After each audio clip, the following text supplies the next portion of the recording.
bravissimo. Tradotte. Intanto ne approfittiamo per darvi qualche avviso già per la giornata. Oggi, terminato il nostro incontro, avrete una possibilità di confronto con i relatori. Seguirà poi la cena dove avete mangiato ieri sera e stasera ci sarà di nuovo un appuntamento di preghiera in Basilica. Quindi vi invitiamo poi insomma, faremo ancora un avviso alla fine, ma iniziamo già a spiegarvi un po' come funzionerà la giornata. Due piccoli avvisi per quanto riguarda due libri. Uno del libro piccolo, potete seguire il programma del pomeriggio nel libro piccolo che trovate nella mappa, mentre l'altro libro è questo, che Federica vi presenta un poco. Ci hanno chiesto di pubblicizzarlo un po', è un libro che ci fa conoscere meglio tutti i gruppi della famiglia salesiana, scritto in più lingue, lo trovate all'accoglienza con un'offerta libera, potete insomma averlo e sapere qualcosa in più su questa grande famiglia che stiamo pian piano iniziando a conoscere, ma che è sempre più arricchente avere più informazioni, quindi chi lo desiderasse può chiederlo. Quindi cominciamo fra un po', scannate il QR, ascoltiamo una canzone salesiana e partiamo col programma. Vi chiediamo di accomodarvi comodi.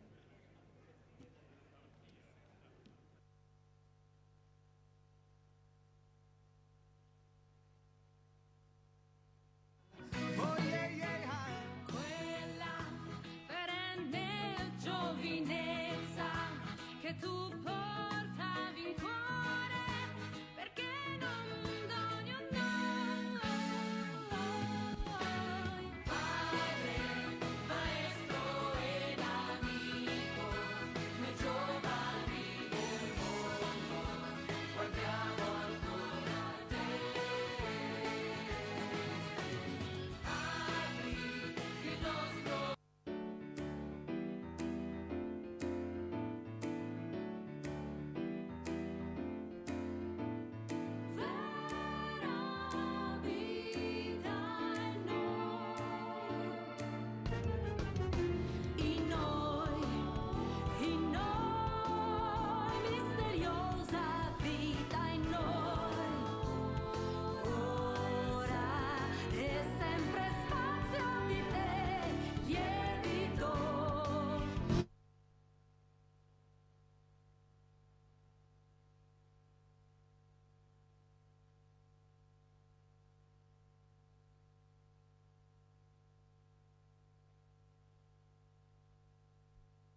Buongiorno, benvenuti. Siamo qui di Facciamoci un nuovo. forte applauso, grazie che siete qua con noi. Un applauso perché? A chi? Come un applauso a chi? A noi che siamo presenti alla seconda giornata delle giornate della famiglia salesiana.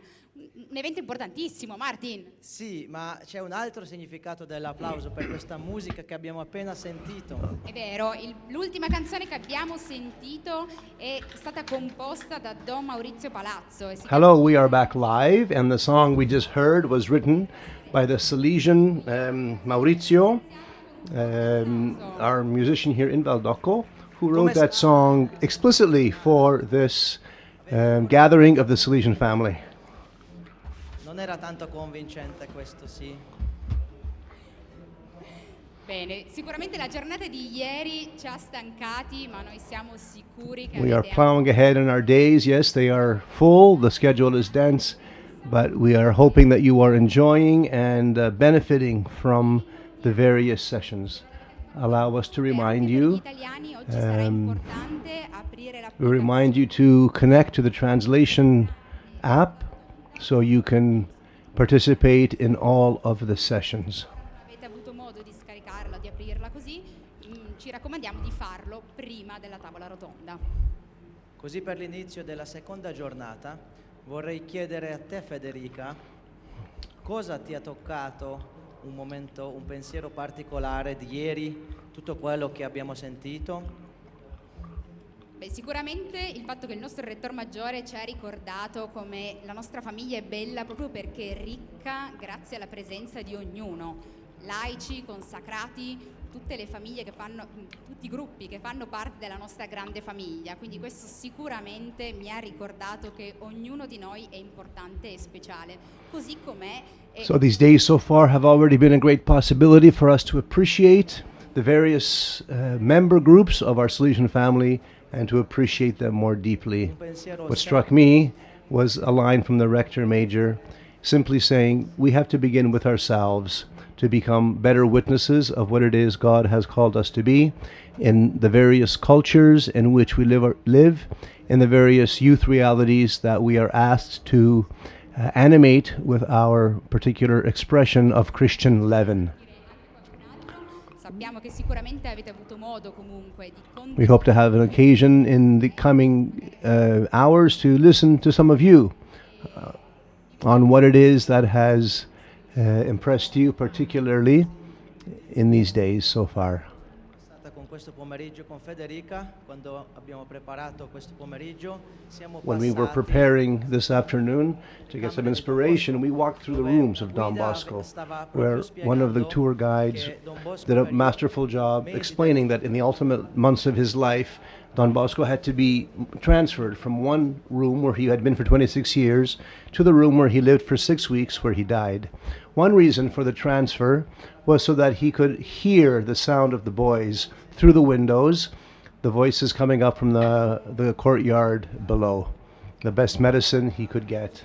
rumore. And so we're going to ask you now to create some of that youthful noise. Grab whatever you can, a pen with your voice, stomping on the feet. Let's make some noise. Let's let Don Bosco hear that we're here and then happy to be so.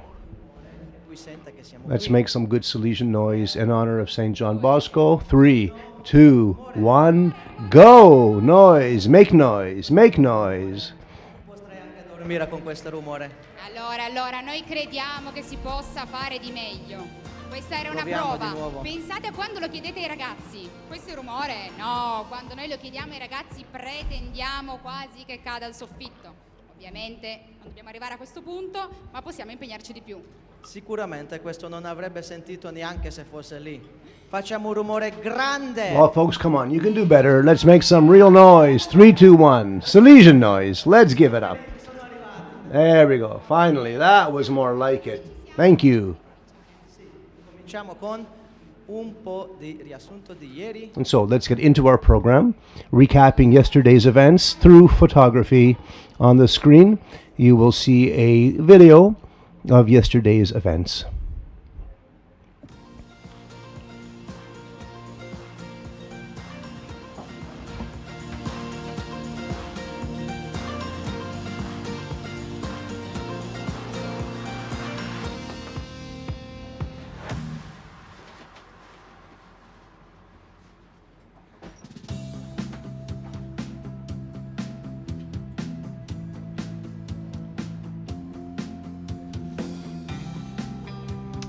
reception area where all the welcoming procedures took place. A great team of volunteers came out to facilitate the process. Hi, I'm Luciano, and we've been waiting for you for such a long time. A warm welcome to all of you. Hi, I'm Laura. We have almost 300 participants here this year. 80 from from the Americas and from India. A warm welcome to you all.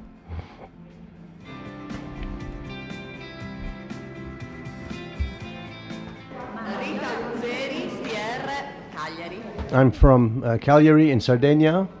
I'm from Rome. I'm Sister Gabriella, daughter of Medical Christians from Rome. I'm Lucrezia with the cooperators in Rome. My name is Manuel. I'm Portia, Enrique, Luisa. Y María José.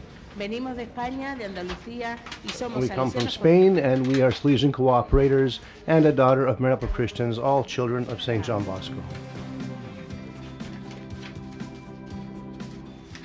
Ciao a tutti, siamo un gruppo di ex allieve. Hi, we are past pupils of the Salesian Sisters from Sardinia.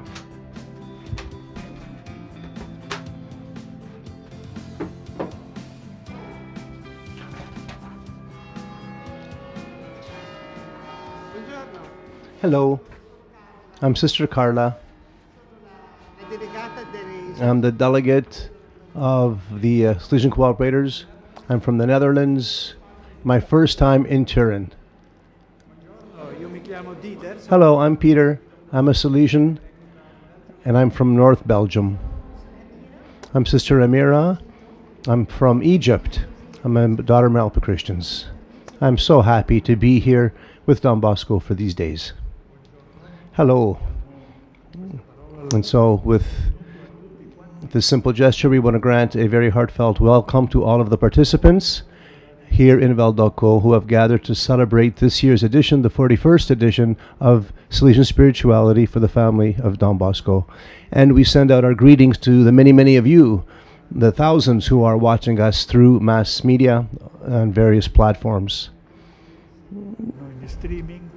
Live streaming allows you to join us up close.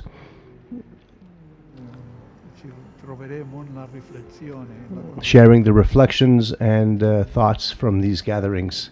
We hope all goes well. Be at home with us. Enjoy the family spirit that unites us. The best we can do is to live deeply our belonging to this holy family.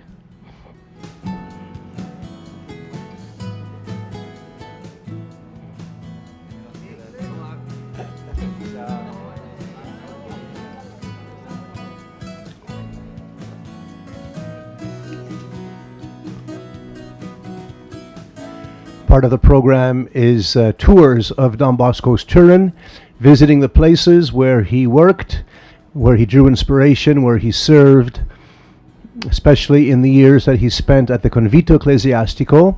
This is the Cotolengo Hospital, Joseph Cotolengo's Hospital of Divine Mercy. This is the Consolata, where he prayed as a postgraduate, as a brand new priest, where he prayed for his mother when she died, where Joseph Cafasso is buried. And he had a dream where he saw his mother coming out of this church after she passed away, and she assured him that she was in heaven. This is the great hall where we gather. It's the Valdocco Theater, where the major conferences are held. And of course, the Rector Major, tremendous generosity, greeting people, and always available for a handshake, a hug, and a photo. Young ladies are all aspirants with the Salesian Sisters. They live just a few blocks away from our mother house here in Valdocco.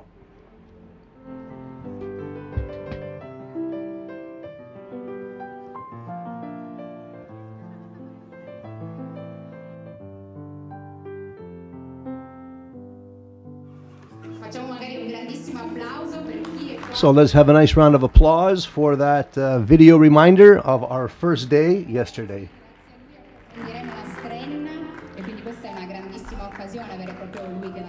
Oh, no, this is still the video. This is the Rector Major yesterday when he was called on the stage to say his first comments about this Strena. It's always a delight for me to be together as a Salesian family. In the first moments of our entering here, it's just a lot of fun to say hello and catch up. We'll have numerous occasions in the days ahead to gather for various events.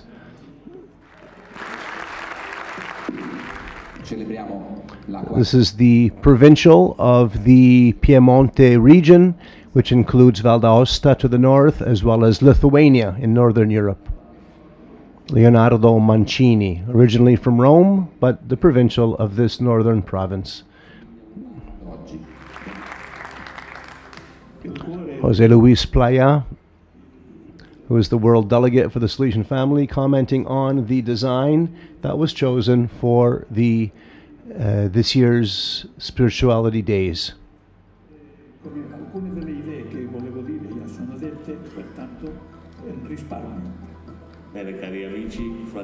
Father Ivo Coelho, our General Counselor for Formation, in his words of conclusion for the year of the 4th anniversary of the death of Francis de Sales, commenting on the apostolic letter written by the Pope on the occasion of this 4th centenary.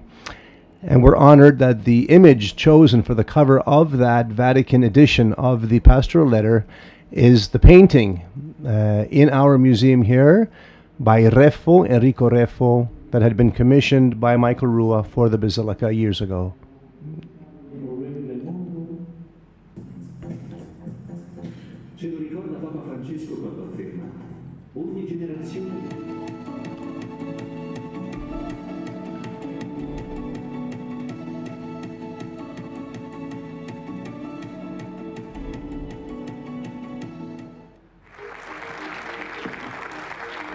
And these two fellows here are the artists whose creations were chosen. They created the images that were chosen for the posters and the publicity of this year's Strena, depicting the simplicity of family life in its various dimensions, cooking and cleaning and doing laundry, men and women, boys and girls and adults and kids all together. And then this collage of various members of the Salesian family.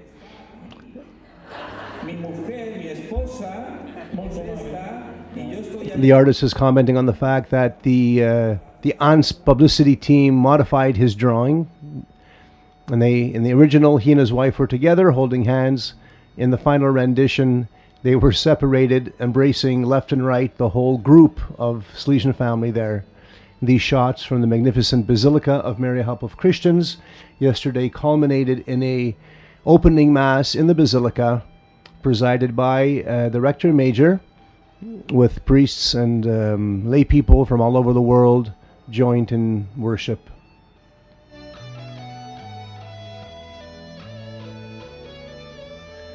The Basilica was built by Don Bosco between 1863 and 1868, and then expanded after he was canonized. It's in that later renovation, starting from 1935 to 1939, that all the marble you're looking at was added. None of that was there in the original version, simply because Don Bosco could not afford it.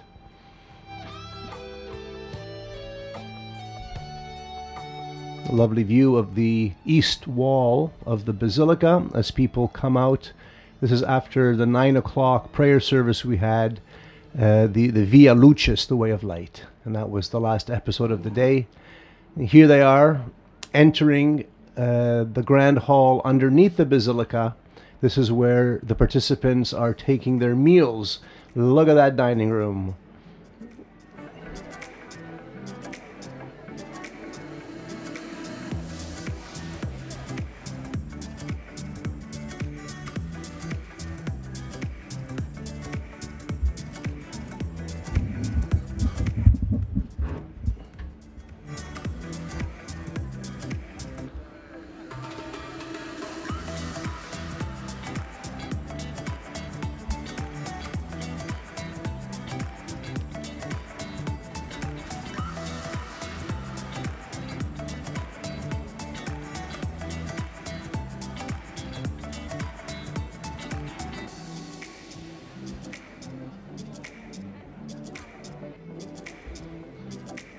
So even the meals are a very special time to meet new people and get to know the particular spirit of the various member groups of our Salesian family, 132 groups to date. A domani, che è oggi. Benissimo, allora ringraziamo Piero per la realizzazione. Thank you, Peter, for creating that video.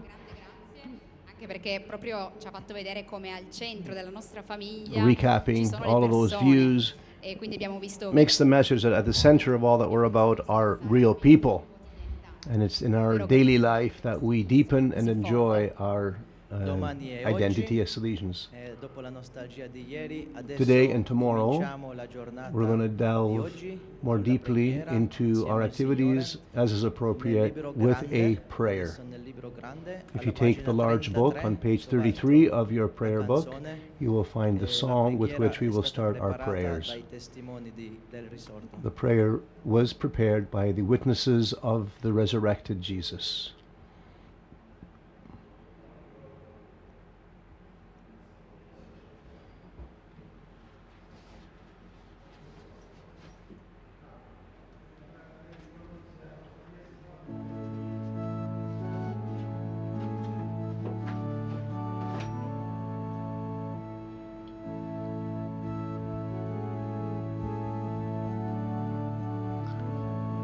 Playing the organ there is Maurizio Palazzo, choir master of the Basilica, who wrote the theme song for the Strena event. Puoi usarle se lo vuoi per dividere nel mondo il pane che tu hai dato a noi. Solo una goccia hai messo fra le mani mie. The two fellows singing beside Father Maurizio are novices, and our novice house is in Becchi, Colle Don Bosco, a lovely community right at the spot where Don Bosco was born, where he lived until he was 12 years of age. Sulle strade il vento da lontano porterà il profumo del frumento che tutti avvolgerà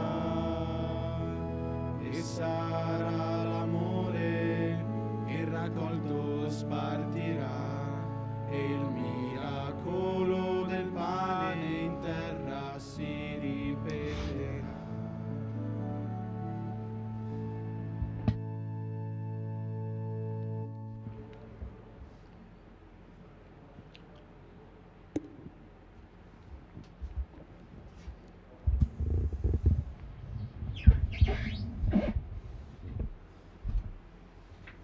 Alla venuta di Gesù sembrò che poche cose venissero cambiate. At the time that Jesus came, it seemed very little had changed. And yet it took just a little bit of yeast, the gospel message, for the entire story of humanity to be transformed, invisibly hidden, like the power of yeast in dough. The Word of God in the world is a tiny force that becomes ginormous as it transforms those who welcome it. The renew of God comes in the hope of those who expect to see it. The gift of Jesus, he who in a very humble way transmitted to a world in need a hope that had never been experienced on earth. Essi fanno crescere Ordinary people in their words and actions continue to spread that youth, that truth, to be that yeast to transform the world through the living power of the Church to all those who are living in history. Again, Jesus says, the kingdom of heaven can be compared to yeast, which a woman took and kneaded with 3 measures of flour so that it all ferments.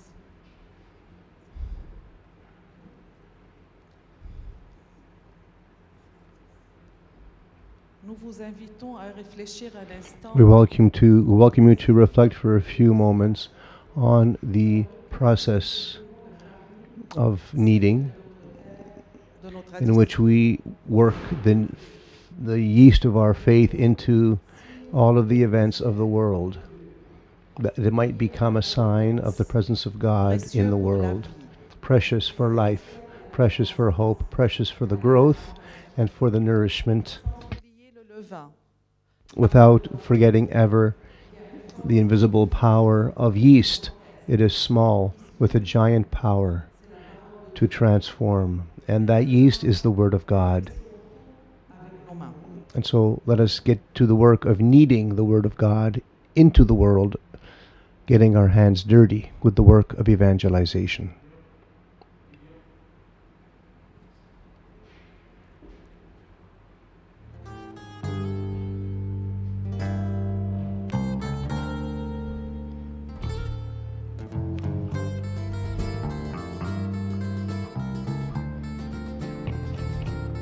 The invitation to all of us to get our hands into the kitchen and kneading the dough, as it were, for the transformation of the world through the effectiveness of the yeast that grows within us. God's Word, God's grace. From time eternal, God has been faithful to His Word, and He has never left us abandoned, providing all that we need through the Eucharist and through goodness on our table. Grateful for all that He has given us, let us pray in gratitude the Our Father. Our Father, who art in heaven, hallowed be thy name. Thy kingdom come, thy will be done on earth as it is in heaven. Give us this day our daily bread, and forgive us our trespasses, as we forgive those who trespass against us. And lead us not into temptation, but deliver us from evil. Amen. E non abbandonarci alla tentazione, ma liberaci dal male.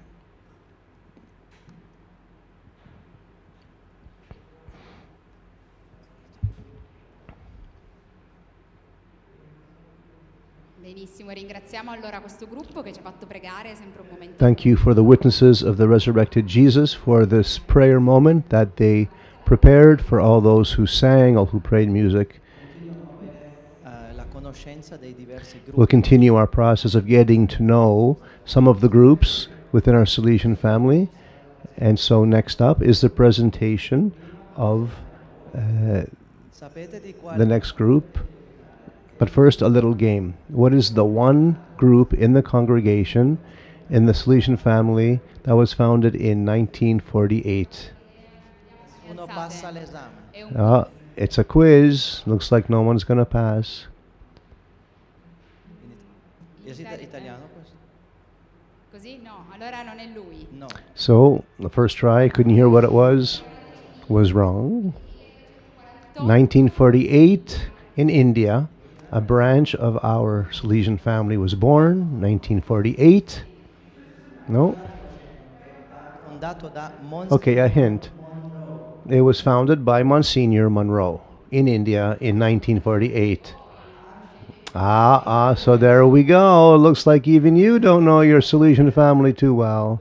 There's always new relatives to get to know better, even in the best of families. And so the next 5 minutes will provide us the possibility to get to know this group, the Catechist Sisters of Immaculate Mary, Help of Christians. That's a mouthful. So let's give it up for this group of sisters and watch the video.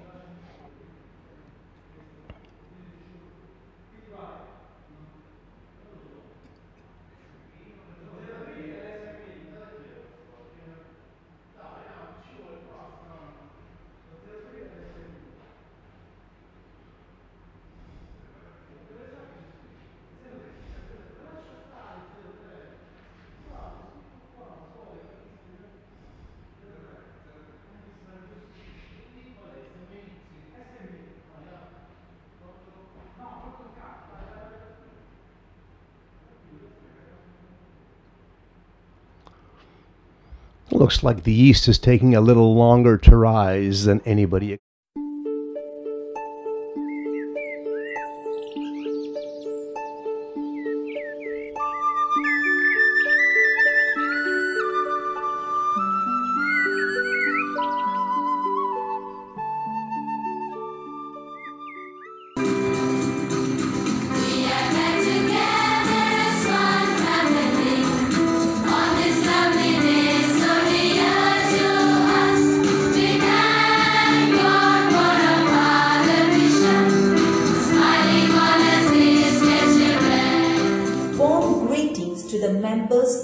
Salesian family. We, the congregation of the Catechist Sisters of Mary Immaculate, Help of Christians, a member of the Salesian family, present to you a short but comprehensive video. Our congregation, commonly known as Sisters of Mary Immaculate SMI, was founded on 12 December 1948 by Bishop Luis Laravo Moro, SDB, the 4th Bishop of Krishnagar, West Bengal, India. Its purpose is evangelization and catechesis through home visitation and village apostolate with the motto to love God and help others to love God. Our Reverend Founder, whom we fondly call Father Bishop, was born on 24 December 1892 at Weatherford, Texas, USA. Later, the family moved to Mexico. There, inspired by the happy fellowship of the Salesians of St. John Bosco in Puebla, he joined them in 1911 and was ordained priest in 1921. Soon afterwards, he founded La Buena Prensa, the Good Press, to promote wholesome literature and cinema. From 1922 to 1939, Father Moro served as Major Secretary to the Apostolic Delegate in Manila, Philippines. In 1926, he founded the Catholic Truth Society of Manila to publish Catholic literature mainly for youth.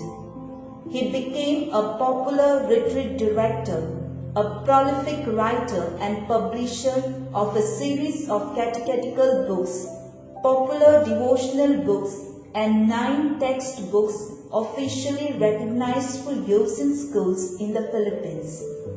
His esteemed book, Our Catholic Faith, is an exuberant expression of his catechetical charism.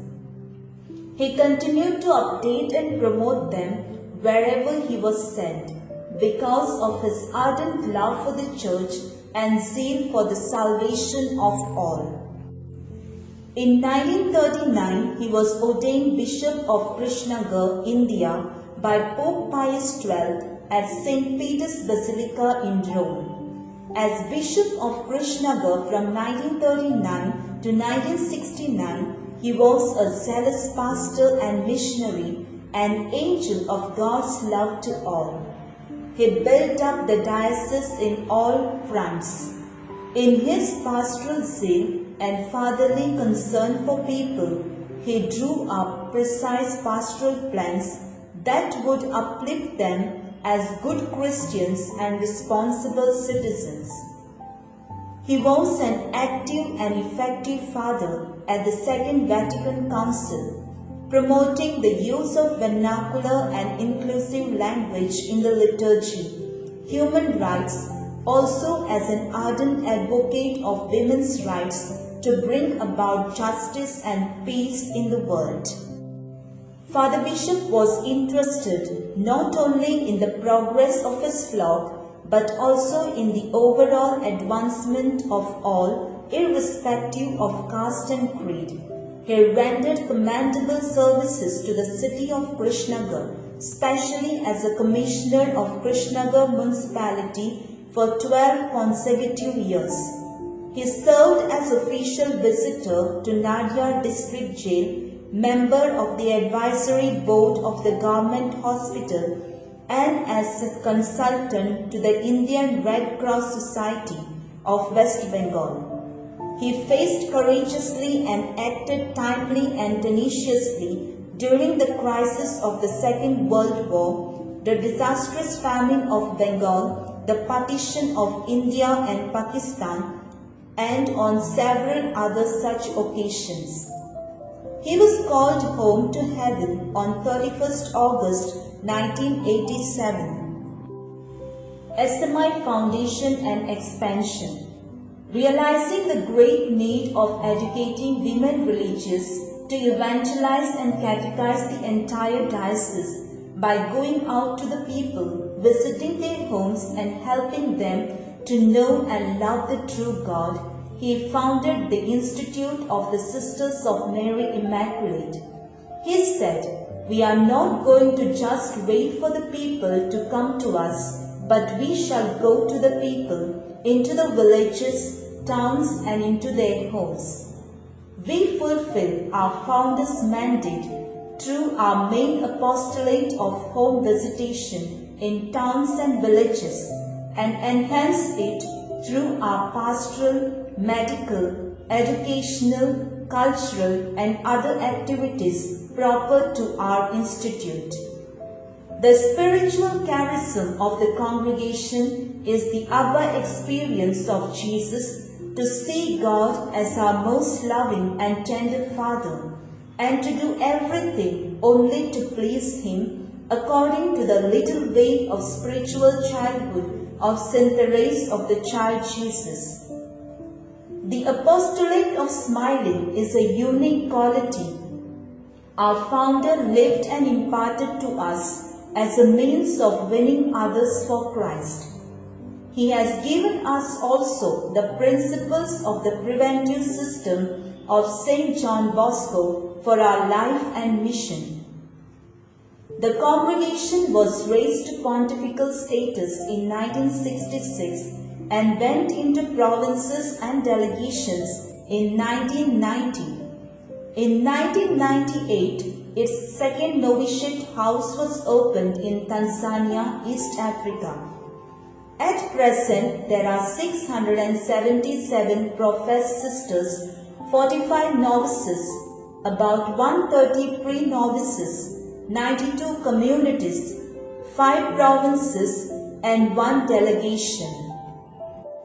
We happily share our charism in the 45 dioceses of the 7 countries we serve: India, Germany, Italy, Tanzania, Kenya, Uganda, and USA. Membership in the Salesian family. On 10th June 1992, the Rector Major issued the document of official recognition of our belonging to the Salesian family. In our constitutions, Article 18, and in our Directory of Rules, Articles 15 to 30, define our practice of the preventive system. We accept membership in the Salesian family because of the affinity of our spirit and mission to that of St. John Bosco, who was an evangelizer and catechist, for mutual enrichment and greater apostolic fruitfulness, preserving our own identity and charism. Collaboration in the Salesian family mission. We collaborate in the Salesian family mission through the application of the preventive system of St. John Bosco in our life and activities, as explained by our founder, and by supporting the Salesian ventures of evangelization and catechesis as far as possible. Thank you.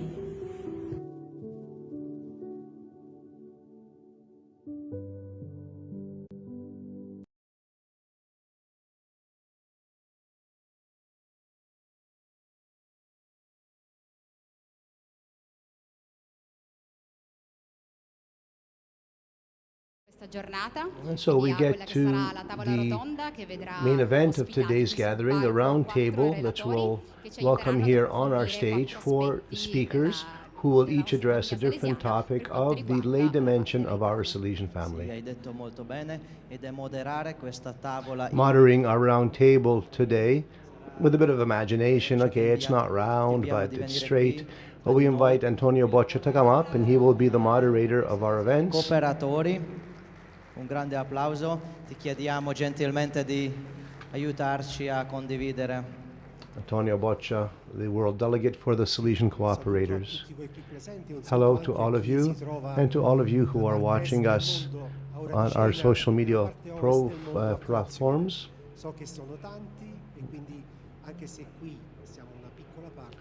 Those of us here are a small representation of the many, many Salesian family members who will be joining us for this roundtable discussion. And so we are ready to start. Kindly call forth the platform party. Joining me for this conversation will be Susana de Torres,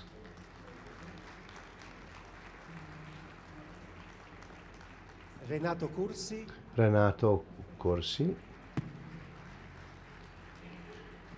Pierluigi Dovis,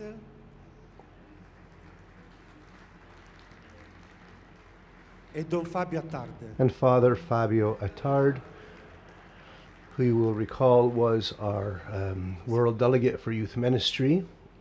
Prima di iniziare con la loro presentazione in modo da conoscerli meglio, vi So ricordo before we che nella get into their cartellina che introductions, avete a invite you to look disposizione into c'è your un piccolo fascicoletto che dossiers, raccoglie un po' and there is a quello che page loro, there that will offer tratteranno you a little su summary 4 aspetti of della the loro aspects città they will deal with in their tema respective delle giornate, ma presentations, tema della Strenna principalmente.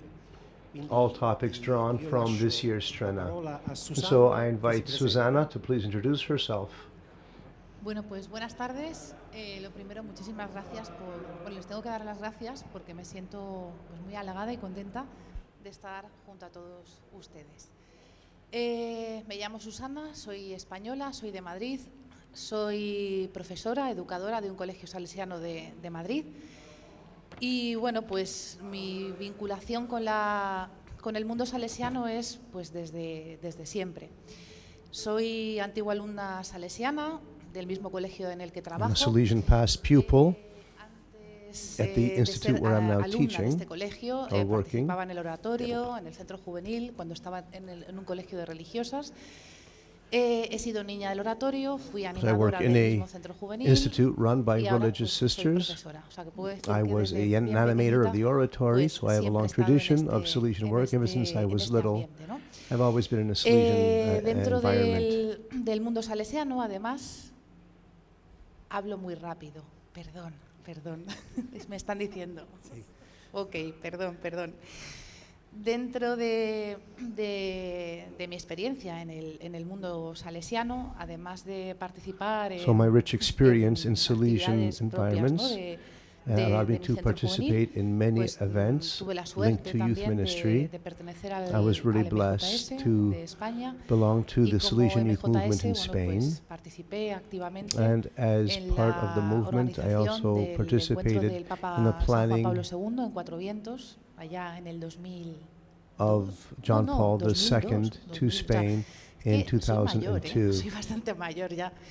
Even though y luego, bueno, hopefully it doesn't look like it, pues, I'm aparte older de than I look. participar en confrontos, campoboscos, también he tenido la suerte de I spent a lot of estar en summers la participating fiesta del in MJS de la Salesian summer camps Madrid, in Spain, y en el SIM Don Bosco, sí, en 2015. participating in Madrid's Young People for Young Y People, por último, en el as well as Congreso various youth days, World Youth Day Familia, experiences. organizado por el Dicasterio de la Pastoral en el I took 2016. part in the Congress for Families. Aparte de ser profesora y educadora, And so, bueno, yes, I'm a he coordinado teacher and la pastoral educator. de mi colegio, pues In that 17 capacity, I coordinated youth ministry in our o sea, este curso. student Ya, residence bueno, pues he for dejado la 17 pastoral years. del And colegio en so I buenas left manos youth ministry y after sigo 17 years colaborando, in pero ya no coordino the la pastoral, student que es residence. secundaria y general del colegio. Y bueno, pues ahora estoy dando I clases, had to ya he move subido más into clases. pastoral coordination in our high schools. Bueno, pues elaborando un proyecto de acompañamiento And en now mi escuela. I'm working on a project of Gracias. accompaniment of young people in a school environment.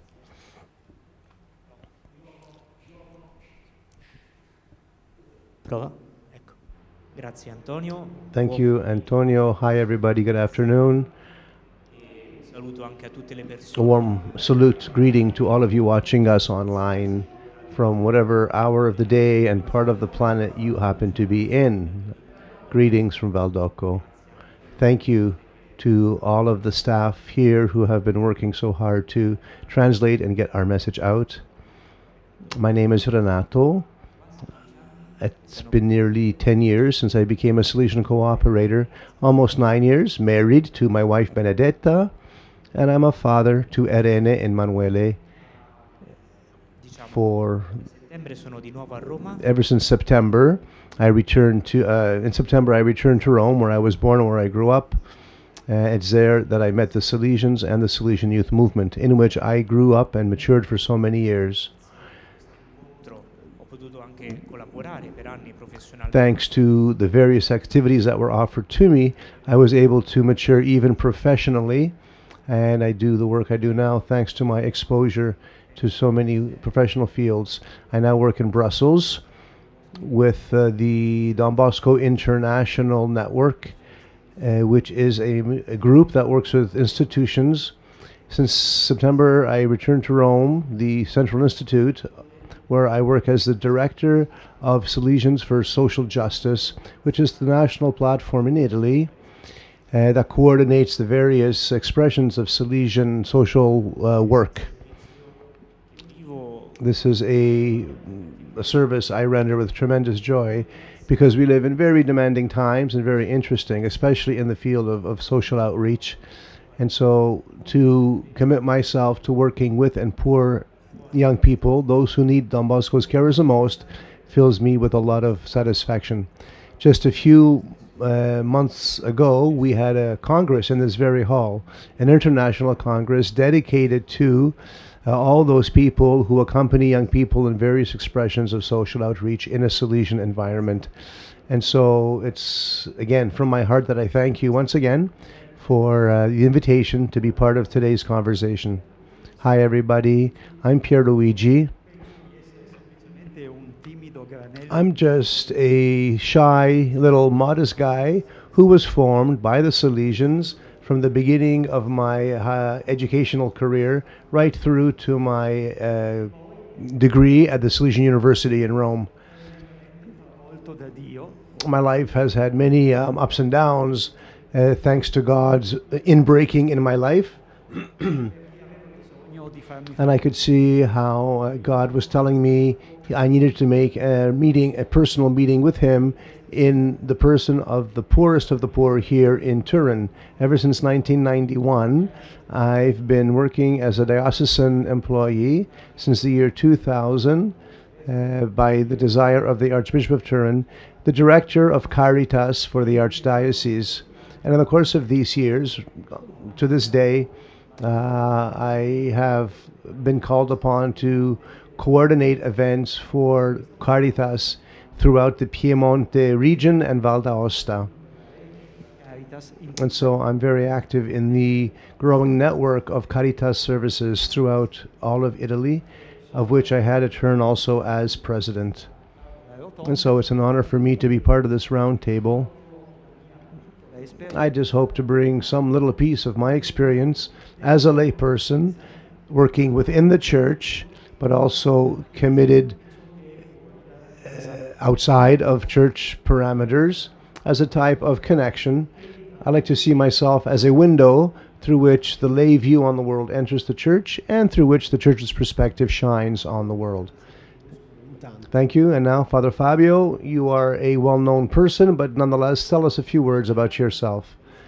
Hello, I am originally from Malta, Father Attard. Corso formativo un po' condiviso tra l'Irlanda. My formation journey wove between Malta, Italy, and Ireland, and I had various pastoral experiences in my Salesian life.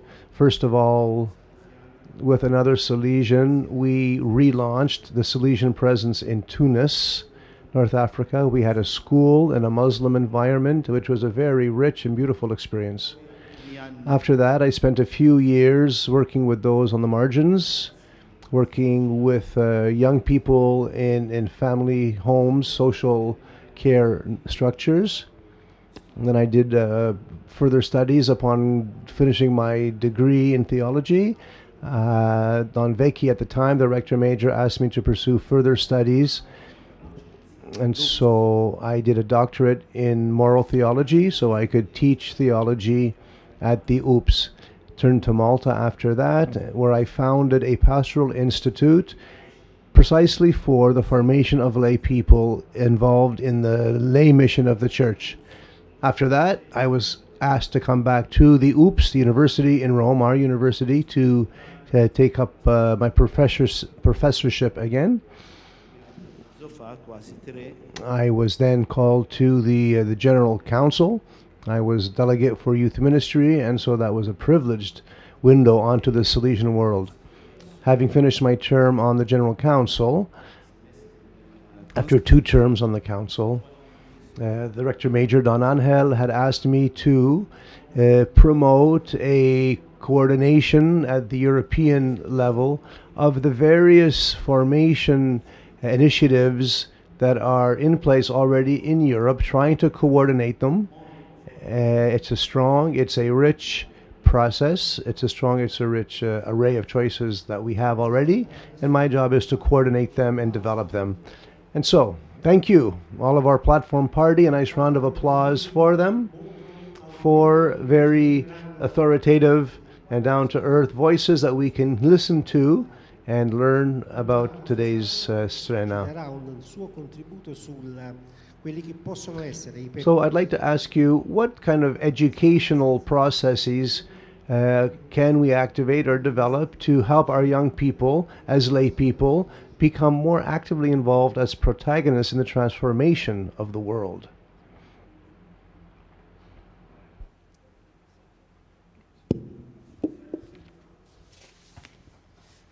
Muchas gracias.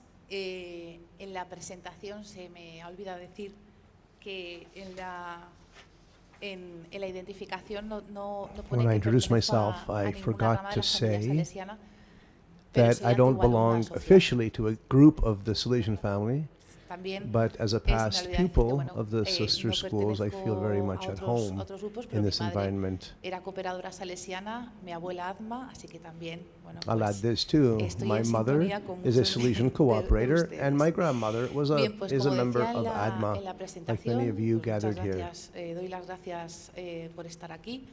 Me siento muy halagada y a la vez un poco, I add my own words of como bien thanks for the saben possibility of mis being here. I feel compañeros, honored to be part estoy of un this poco panel. nerviosa pues por compartir palabra I'm a little bit nervous too. que tengo al lado. En esta tarde les puedo ofrecer mi experiencia, And que so, es lo que les this que les afternoon vengo I would a like to share an realmente, que experience es lo with que les you. puedo ofrecer, ¿no?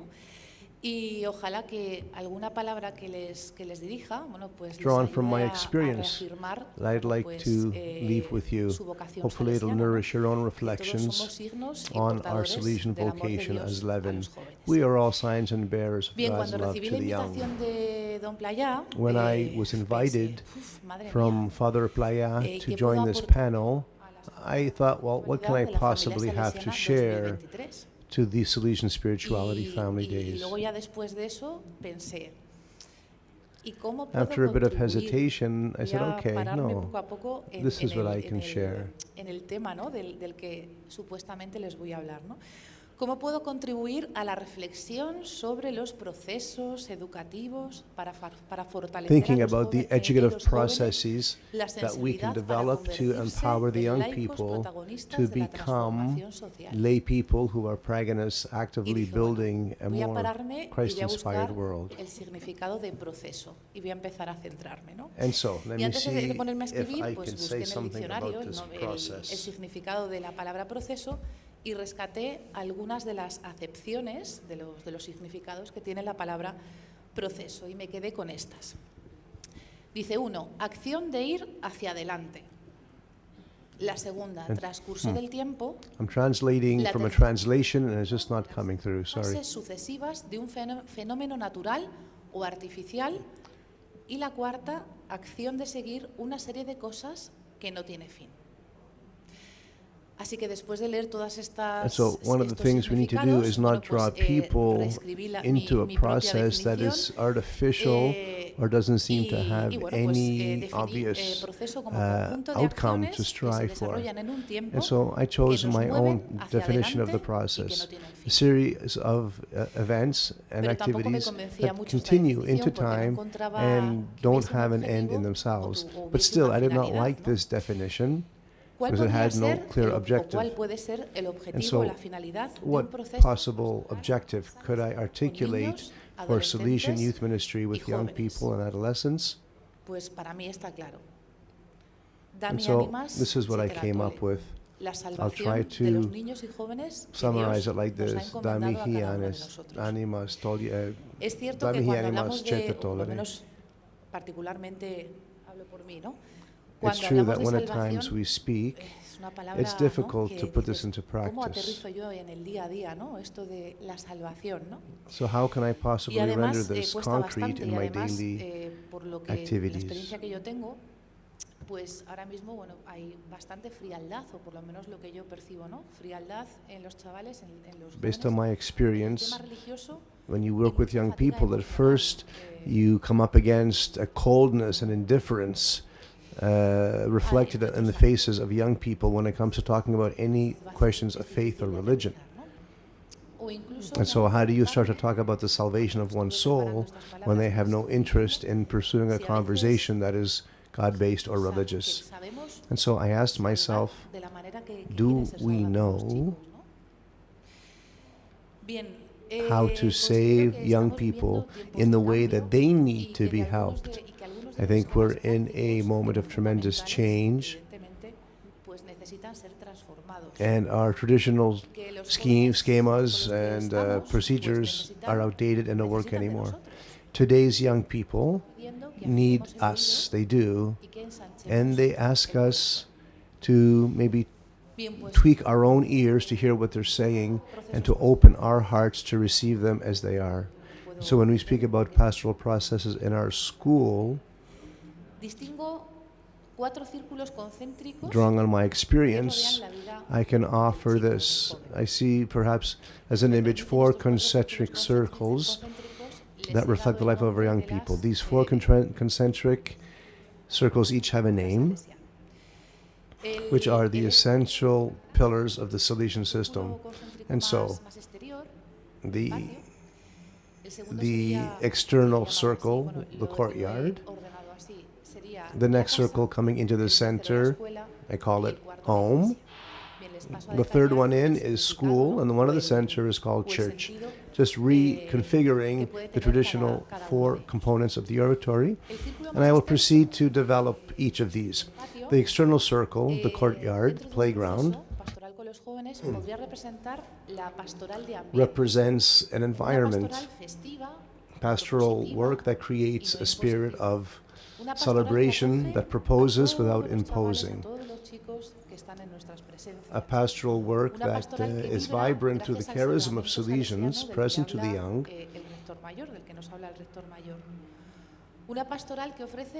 which the Rector Major calls the sacrament of Salesian presence. A youth ministry that proposes activities of a pastoral nature to our young by accompanying them and helping them be convinced that we are in solidarity with them. A pastoral ministry that helps young people feel a sense of belonging to the Salesian family, a sense of emotional support, which creates trust, where we can then make the first proposal of a religious or spiritual nature. And so we have to ask ourselves, we as adults and leaders, what can we offer to the young that would be inviting to them? And so, moving in from the courtyard, we move to the second circle, the house, the home. So we have to welcome them and gather them. This has a positive, contagious effect on the young, convincing that they belong, and that belonging will make them want to stay. And this process is essential for educators to understand. We have to observe, we have to understand, and even translate what young people are telling us through their attitudes and dispositions.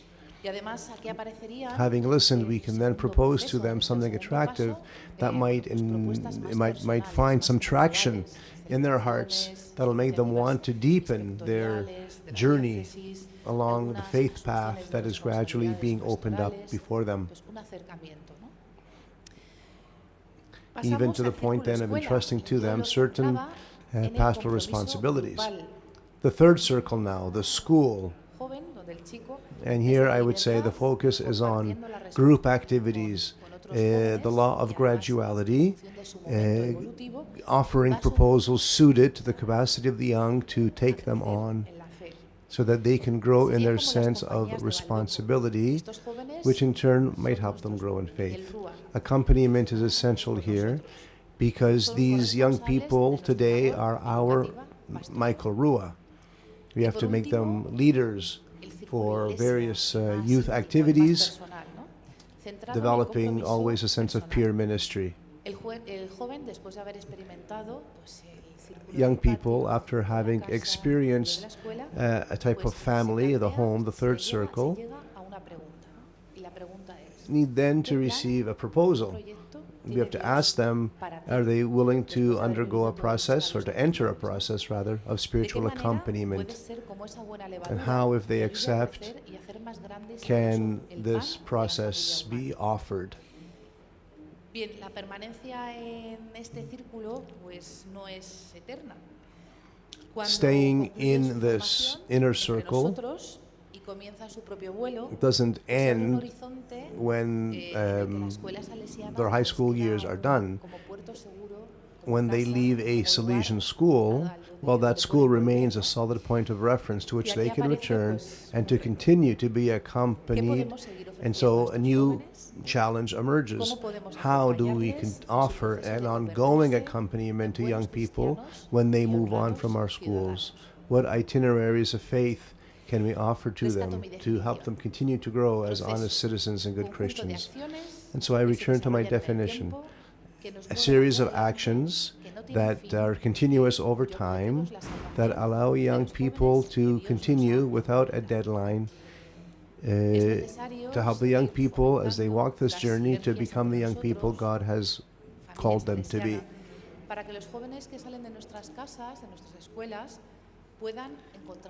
I think our focus has to be on the exit of our schools. What do we prepare the young people for?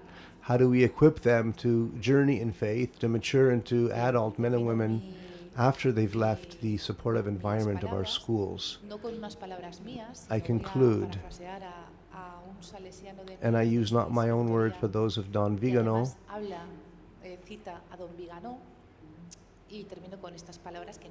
He was from my Salesian province, and so I'd like to say in his words, young people are in the heart of all of us who live in the Salesian world. They are a holy land before which we must take our shoes off, like Moses did. God speaks to us through them. They are the home, the fatherland of our mission, and it's there that our Salesian love and spirit has to manifest itself. At the end of our fourth intervention today, we'll have a possibility to interact with each of our platform party members. So if you have any questions, as you hear them speak, take note, and then you'll have an occasion to gather with them and have a more direct conversation with the presenter of your choice. Let's turn now to Renato, who will share some thoughts on the identity of the lay Christian in the Salesian spirit. Grazie. Thank you.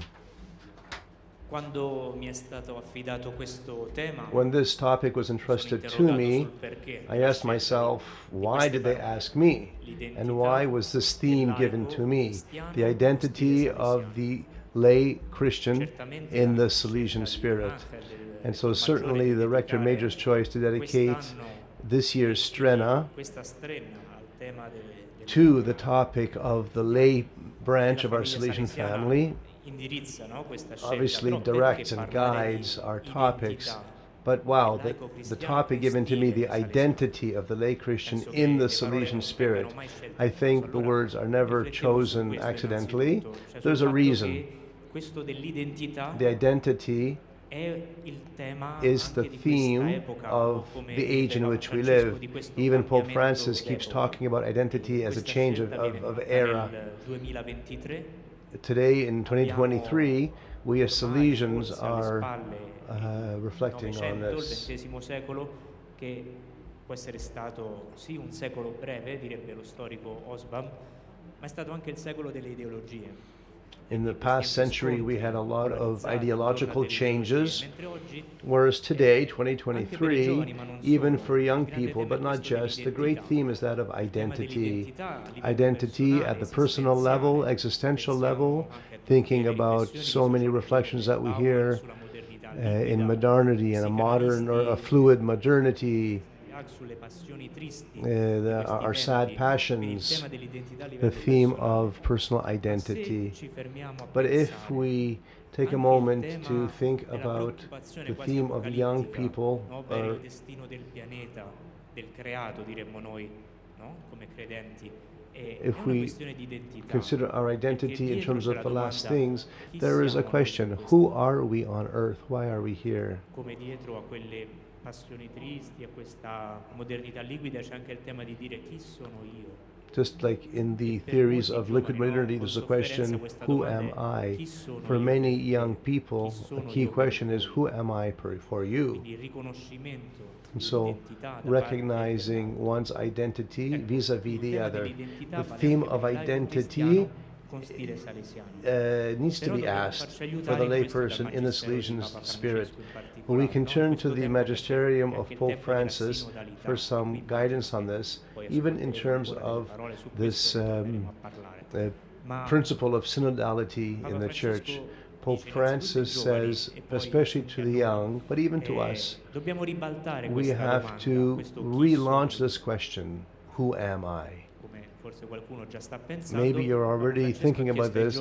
Father Pope Francis has asked the young people many times, rather than ask yourself, who am I? Change the question and say, for whom am I?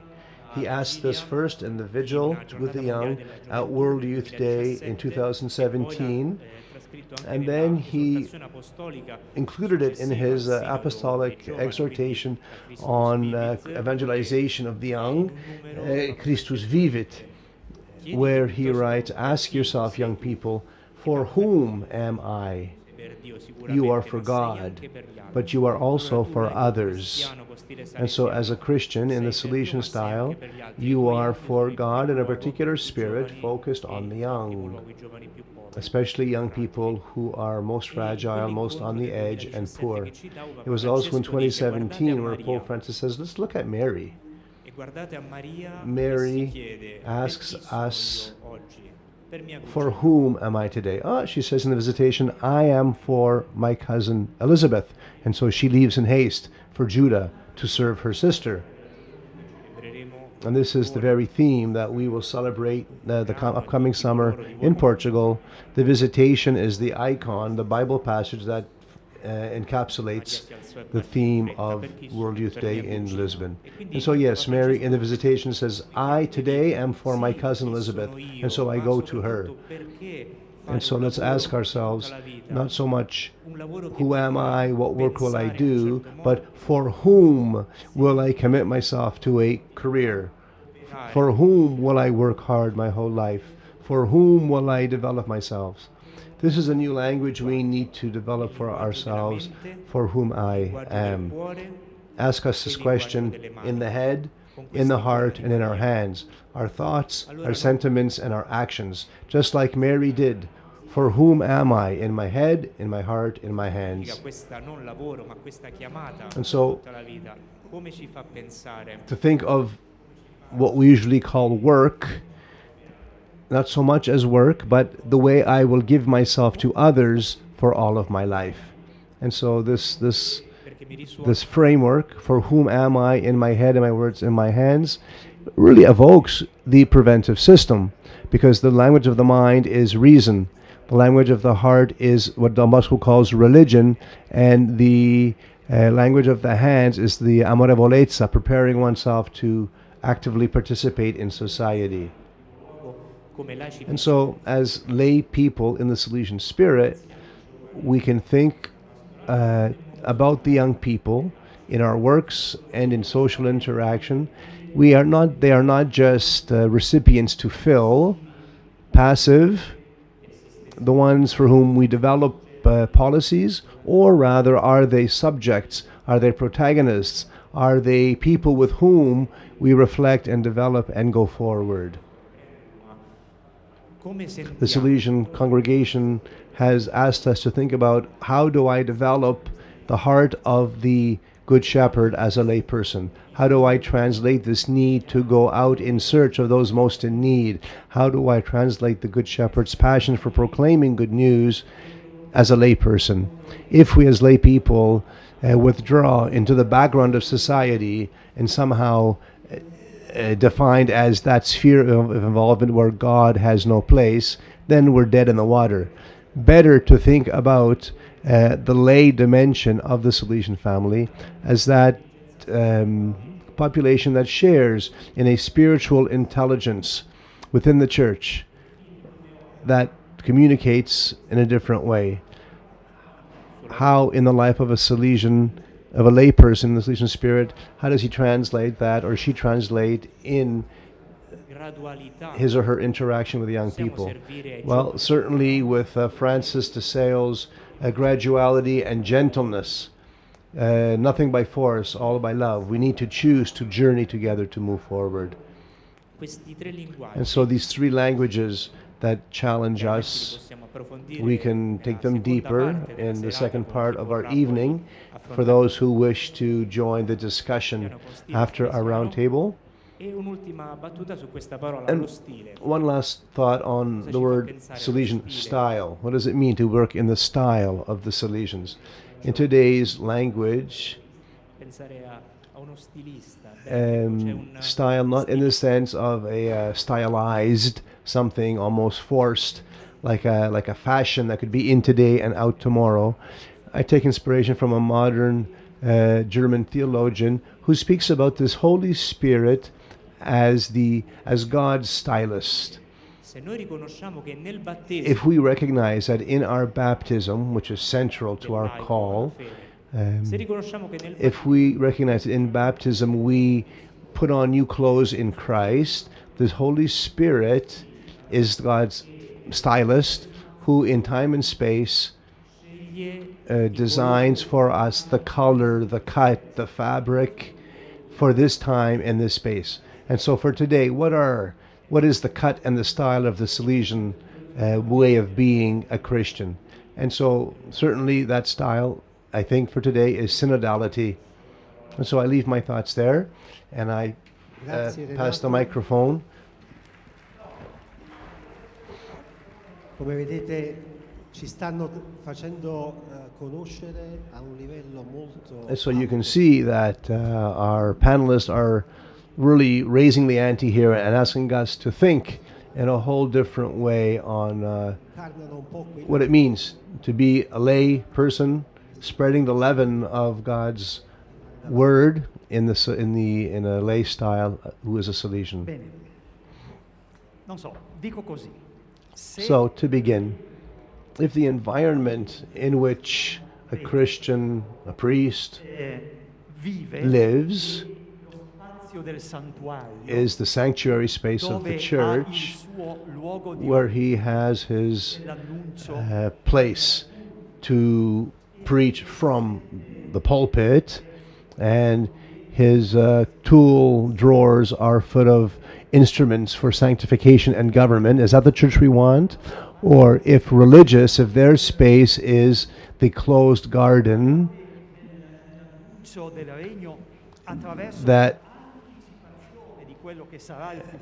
is focused always on the kingdom of the future and use the instruments of the radical call of the gospel, what is in the toolbox of the layperson? Well, our playground and our tools are those that we call profane. That is not a bad word. We needn't be afraid to use the word profane. The vital setting for the vocation of the lay Catholic is the profane, understood in the strict sense of the term. What lies outside the temple or church, pro means ante, before, e fanum, temple or church, the lay space, l'espace du profane, espacio de laico, The privileged place from which to begin to proclaim the kingdom is the sharing of solidarity. And the available toolbox for the layperson in that profane space is professionalism. Professionalism. And so, from this flows at least one great consequence.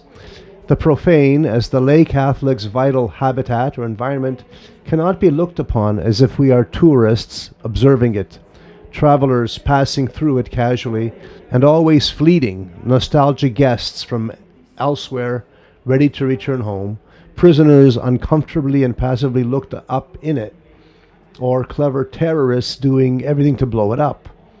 Jesus' indication that the disciples are in the world but not of the world, John chapter 2, this does not refer to the profane in the way I'm using it here.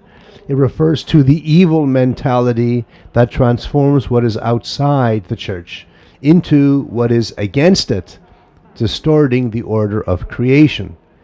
Therefore, the profane, as our natural and innate habitat, must see us as its inhabitants.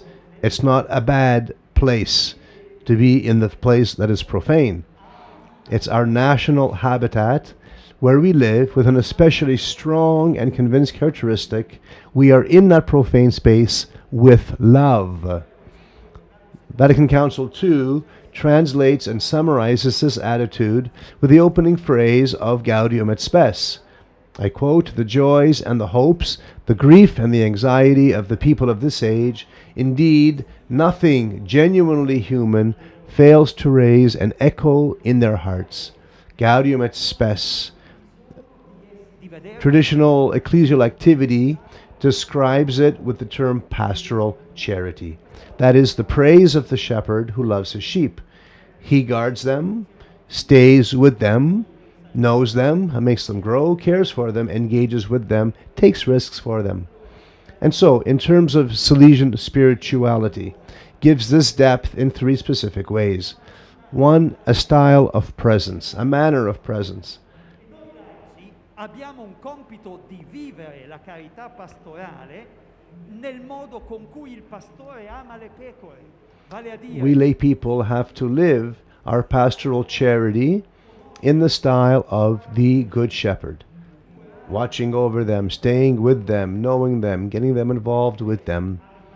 This is what it means for a lay person to dwell in the space of the profane. And so I don't want to preach to the choir, but from the point of view of Salesian spirituality, there are so many elements that help us to deepen this. For example, our style of presence, a willingness to be in the profane by getting involved, like we do as educators with young people, which is the implementation of the preventive system. And that is not just to make good Christians and honest citizens, but also to make the world grow, to make the world develop in goodness. Secondly, when Don Bosco said to Don Rua, when he sent him as director to Mirabello, strive to make yourself loved. Strive to make yourself loved. In Piemonte, there's a Piedmontese expression, strive. Studia doesn't mean just in the head to study, but make yourself capacitated for. And so this is at the heart of our Salesian charism. Make ourselves lovable, make ourselves attractive, not repellent, which is the secret of the typical love of the Salesian charism, of that amorevolezza so recommended by Don Bosco. A lay person who is not lovable is not an evangelizing lay person, just like a Salesian who is not made lovable is not effectively living his vocation. Something else, what Don Bosco teaches us. Love what the young people love, the profane love, so that they may love what you love. A paraphrasing of Don Bosco, which is the educational perspective proper to the spiritual and pastoral experience of the Salesians. We have to love the profane, otherwise the profane will never love us. So the spiritual religious value has to love what is profane, otherwise the profane will never have an openness to what is spiritual and of God. Vi faccio un esempio. Se voi dovete cucinare e in cucina And so, another thought, the need for consistency. Let's be careful here. The profane needs to be treated consistently and must be experienced and brought alive with its own language and tools. Otherwise, it gets disfigured. We shouldn't use a carpenter's tool in the kitchen, and we don't do well to take a kitchen utensil into the carpenter shop. They would be ruined. Our role as lay people must empower us to show how a pot, while remaining a pot, does not exhaust its purpose in simply allowing food to cook. More and better things can be done with it. If we treat the profane with tools not suited to it, then we degrade the profane. On the other hand, by using the tools suitable, adapted to the profane sphere, we can then bring out what is beyond appearances and enhance the profane. And so the lay Catholic is not subversive, upending and unraveling things by breaking them. If that lay Catholic, a lay Catholic is not subversive if he or she who disfigures the profane by confusing it with the den of the evil one. Now, the lay Catholic needs to avoid disfiguring the profane by confusing it with the den of the evil one. To be professional in the world means to know how to act and to interact with the profane sphere of our existence and the religious sphere. This is the profound meaning of the lay Catholic's professionalism. The individual's expertise, the challenge, the lay person's pulpit, knowing how to take advantage of the tools and capacities of the profane sector to enhance that sector with ever more deep values and ever broader horizons in three specific areas: in social relationships, in the expression of our professions, and in cultural debate. In all of this, but especially in the question of cultural debate or dialogue, what is needed is not so much to foster dialogue as to allow us to become the topic of dialogue, or to expose ourselves to the reason for the hope that is in you. Otherwise, we can never be convincing about what it is that we are leaven for. In such a highly heterogeneous and unstable setting, today's society, the role of the lay Catholic cannot be limited to that of a crusader who wields non-negotiable values, who's fundamentalist, but he needs or she needs to take on the role of a mestizo, a type of cross-breed, a mixture, an intermarriage of two worlds. Qualities of this intermixing produces patience and perseverance in getting people to see that the values of the gospel, the values of the good news, are important for everyone, not just for those who have already bought into them. And so, the next level of reflection, everything needs to continue to the same goal. There are no neutral areas in the profane where the disciple's objective is concerned, which is essentially encountering Jesus. Each and every element of the profane is a moment of encounter, even in the profane sphere. And this is what good news is. All these moments are not so because we charge them with religious meta-meaning or with devotionalism, but because they are already capable of being an encounter with Jesus, because they are so already in their own right by virtue of creation. Living the conjugal relationship in the family as an encounter of Christ. One of the greatest risks is to try to treat the laity as clerics, the temptation to clericalize lay people, all the more so if the worldly matters are involved, because this takes us away from our vocation To clericalize the laity is to disfigure who they are, and therefore render them less able to fulfill the essential, necessary task only they can fulfill within the Church's mission. Let us recall what Lumen Gentium tells us in number 33. The laity are called in a special way to make the Church present and operative in those places and circumstances where only through them can it become the salt of the earth. Don Bosco would say, a good book can go places a priest never could. This is about family life, work, school, administration, economics, culture, technology, science. They are places of the private life sphere, and there are places of work. It is social relationships in the strict sense.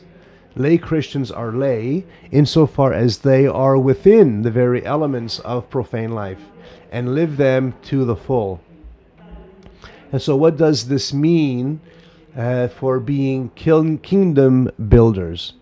So, rather than being sent into the world to establish the kingdom where it does not exist, as if it were a conquest and we lay people are unskilled workers in the kingdom, instead lay people are planted in the temporal order as skilled kingdom builders, whose task is not so much to bring new things in from outside, but to reveal from within the profane sphere those elements of the kingdom already rooted in the soil of the profane, the very ground we stand on.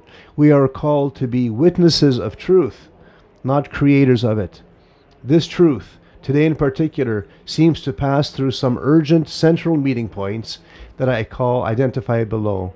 One, bringing out a human and fraternal community in our own little area where we live through constant mutual listening, debate, a serious way of understanding synodality, the primacy of relationships, a sense of wise openness, cultivating what is genuinely human in the first place.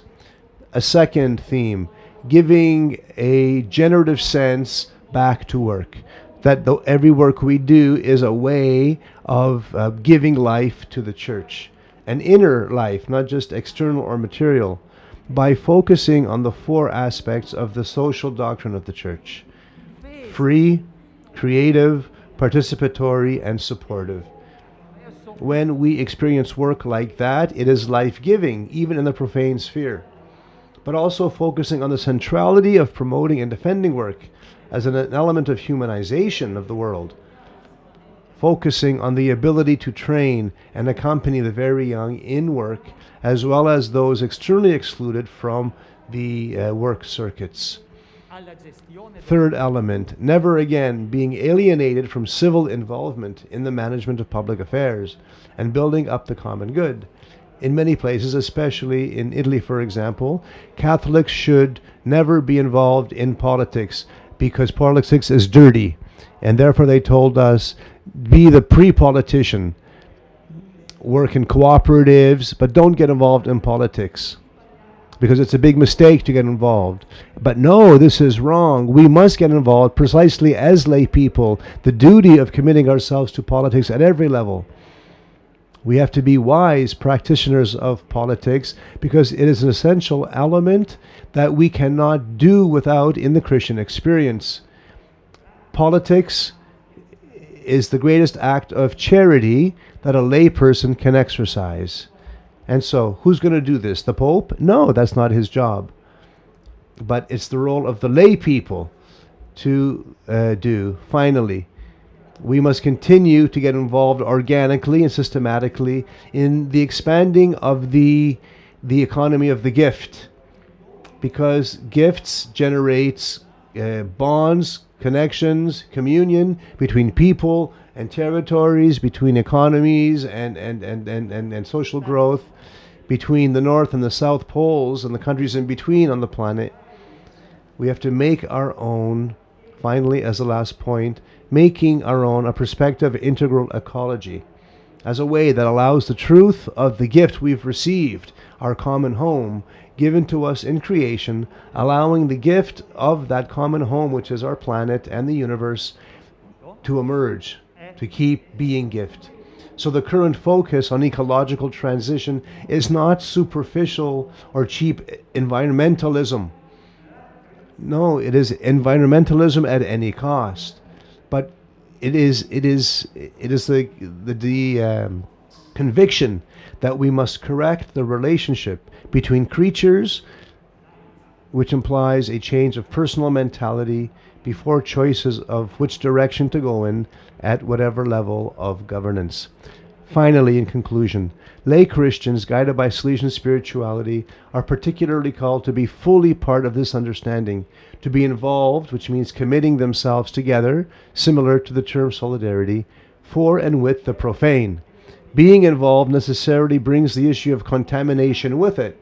We thank God for the good kind of contamination, like cross-pollination, that results in growth. For the bad kind, which destroys, it is essential to rebuild areas of community discernment, without which the action of lay people outside the church risks being a game of one against all. Che frantuma è indispensabile creare spazi di discernimento comunitari senza i quali l'agire nostro di laici fuori dal Tempio rischia di essere una partita uno contro tutti, soprattutto nell'Ovest. Especially in the Western world and the Northwestern world. I am not an official part of the Salesian family, but I certainly share your spirituality profoundly. And so I ask the Salesian family to get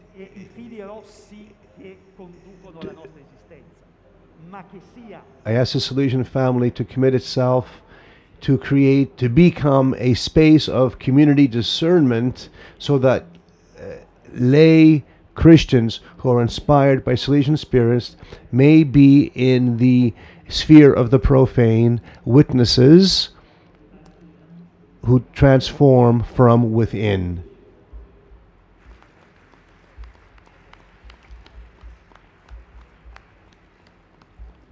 E adesso Don Fabio Attardo ci darà una visione di quello che è il momento attuale dei laici nella And so Father Attard will now give us a little snapshot how he understands the role, the present state of lay people in the church today.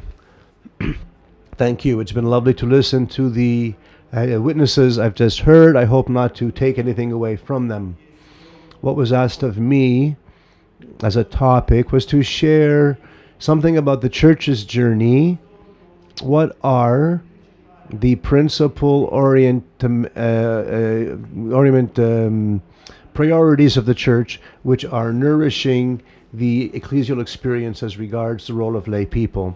We have heard the call of Vatican Council to Gaudium et Spes, Lumen Gentium. It would be interesting to look at the figure of lay people in the believing community, not as a problem that has emerged only recently, but rather as a challenge that the faith community is taking seriously. This requires a process.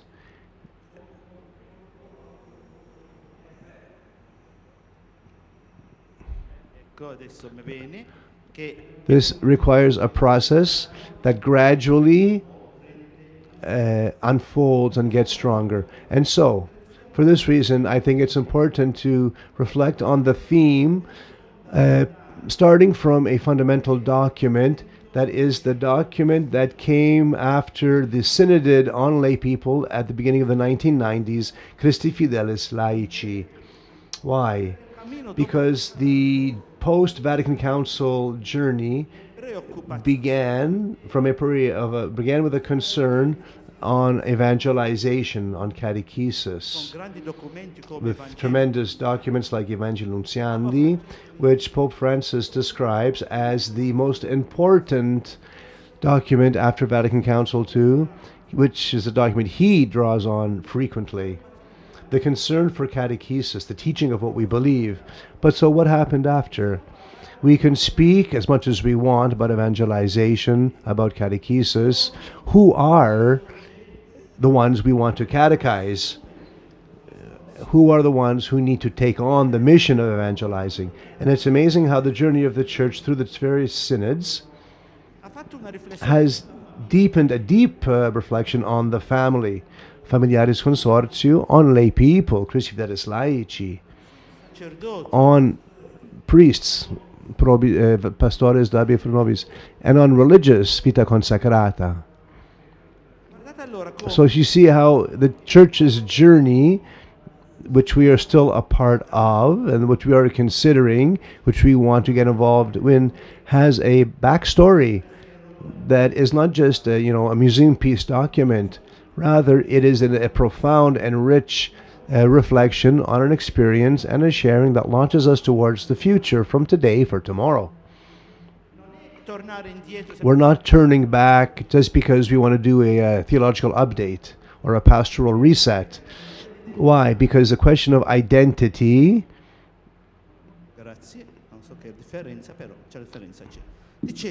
the theme of identity, of which Renato spoke, in Christi Fidelis Laici, we have three challenges that emerge linked to the laity. And the first one is exactly to do with identity.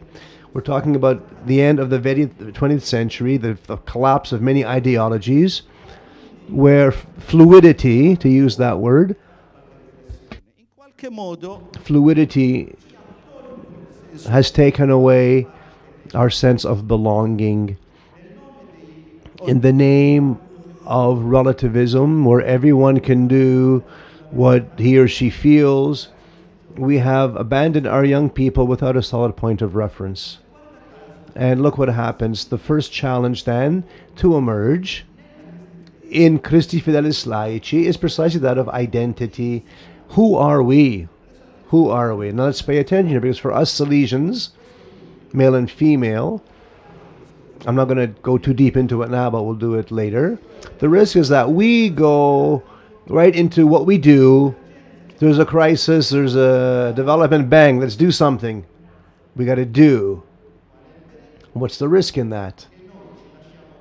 We let ourselves to be led by the things to do, with the tremendous risk and danger of forgetting why are we doing what we do, and what is the motivation for what we do,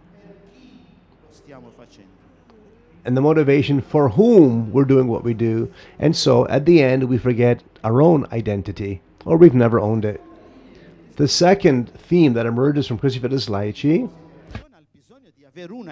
linked to the need to have an identity, is that of formation.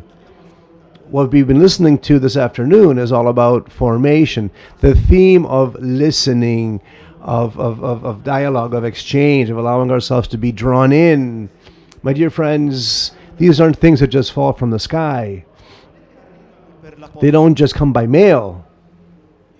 Here, we need to understand, to wrestle with, to convince ourselves that these are processes that we need to be prepared for.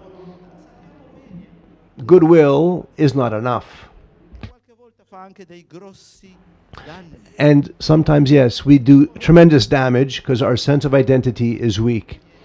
Speaking about formation, one thing that comes to mind right away is to understand Salesian charism as well as identity, but not just that.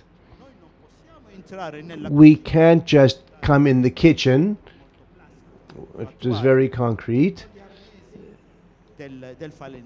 with the tools of the carpenter.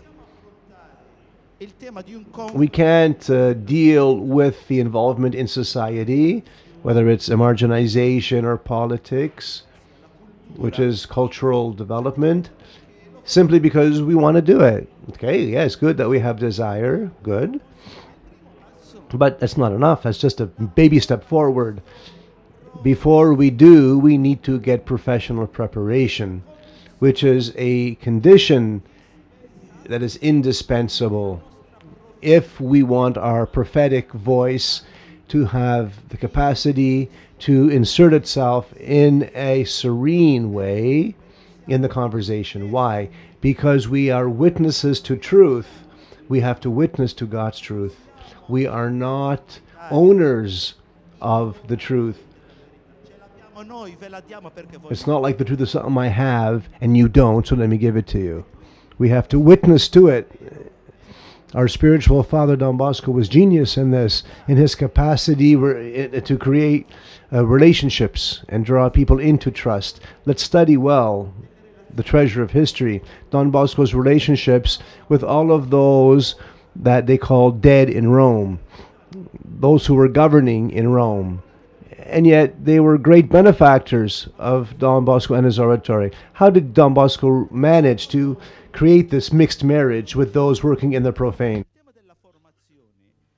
Whether we're talking about Christi Fidelis Laici or the formation of lay people, we must not reduce formation to the theological or pastoral charismatic sphere, which, by the way, is a good thing, but formation is a lot more than just that. Otherwise, we run a great risk, and the risk is this. We risk looking at the charism as if it were something parallel to professionalism. And so, if we're teachers, if we're professionals in some sphere, and then sometimes we open the box of Salesian charism, and then we close it again, and we go back to being professionals. No, where is our capacity of convergence, of integration? This is what formation calls us to. È la linea della missione. Allora guardate, noi assumiamo la missione pienamente consapevoli del dono che abbiamo, ecco la nostra identità, gestito, guardato, maturato con intelligenza, affinché noi dove siamo testimoni, attestatori e non portatori di una bontà, della buona notizia. Ed è qui dove c'è un tema fondamentale. Noi non abbiamo una religione da imporre sugli altri, no. Noi abbiamo una buona notizia che vivendola la condividiamo con l'esempio, con la testimonianza. Francesco di Sales dice Don Bosco, Francis de Sales says, Francisco de Sales said, if I preach, I use words. And so we have to be inserted, by the way, for example, if we are in non-Christian environments, we don't go there to conquer. We go there to share our good news in the full respect of the other in their otherness, including their religious faith. This is what Christi Fidelis Laici tells us. And so let's jump now to Evangelii Gaudi. 3 minuti. Allora, sono 3 punti, ma Francesco, siccome 3 quick points about Francis, Pope Francis.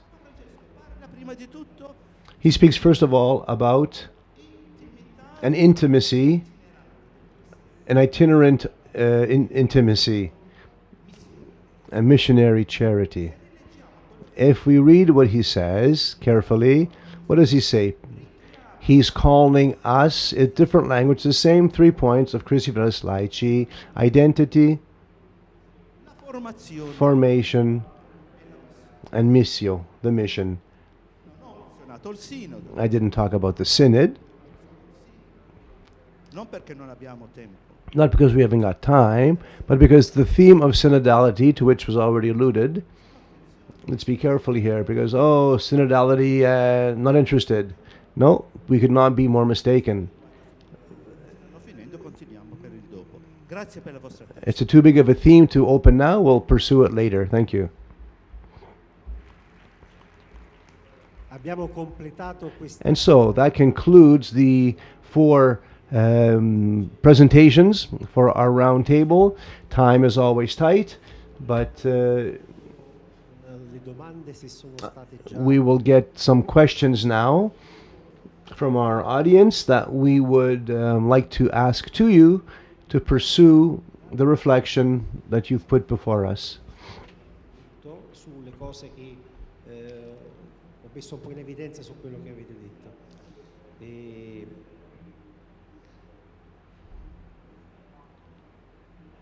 Provo con Susanna. Let's begin with Susanna. You said the belonging to a particular structure is not forever. And so the young person eventually leaves our school, our Salesian institution. quant'è importante how important is it for us Salesians to take care of the educational dimension of young people beyond our institutions. Perdón, me están traduciendo.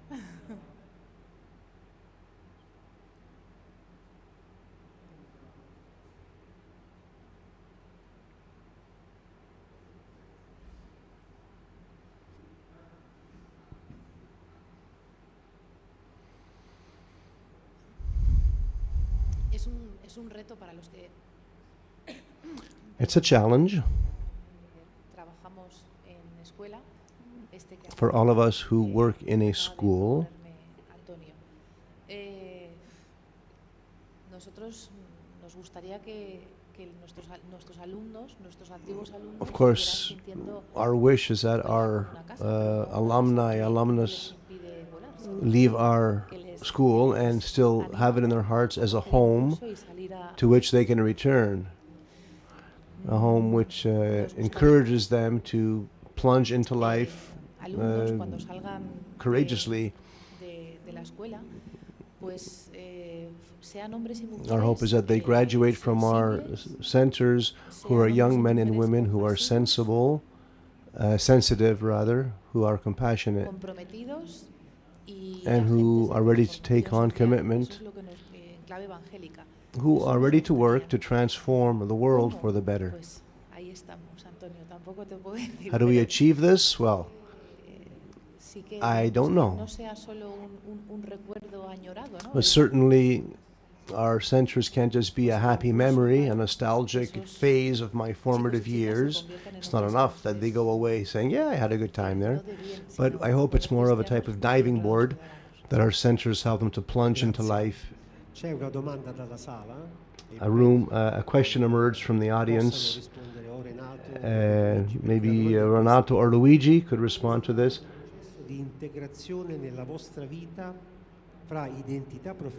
How in your life did you integrate your professional identity with your charismatic Salesian identity?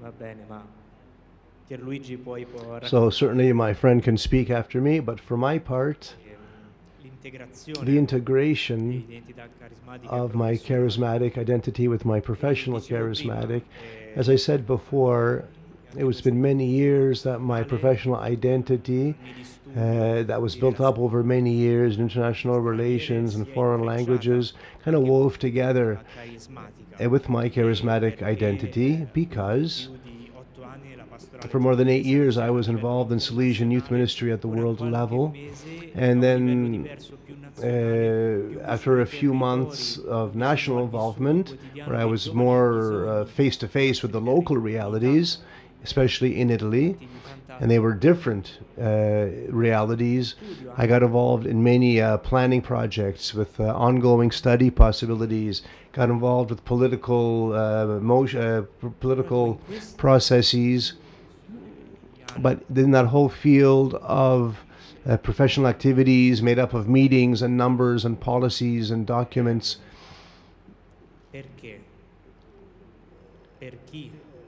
began to ask myself, why am I doing this, and for whom am I doing this? Why is it important? What is what I'm doing important? What is the sense of what I'm doing?